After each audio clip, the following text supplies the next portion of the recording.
এই পৃথিবীতে আল্লাহ যদি মানুষ না বানাইয়া পশু পাখি বানাই পাঠাইতো তাহলে ভালো হতো। কথাটা বলছি এই জন্য, যে বাবার কারণে এই পৃথিবীর আলো দেখা, এই পৃথিবীর মুখ দেখা, যে বাবা মাথার ঘাম পায়ে ফেলে ছেলে মেয়েদেরকে বড় করে তোলেন এবং শেষ বয়সে খেয়ে না খেয়ে অবহেলায় এই পৃথিবী থেকে চলে যায়, রেখে যায় তার সম্পত্তি ছেলে মেয়ে। আর এই ছেলে মেয়েদেরকে বড় করতে গিয়ে কিছু দেনা পাওনা থেকে থাকে।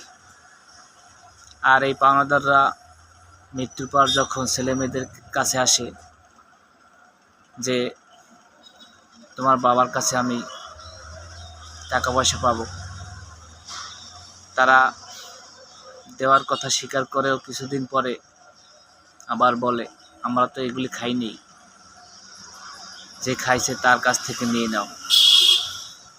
এটা হলো পৃথিবী। কার জন্য কি করবেন বলেন?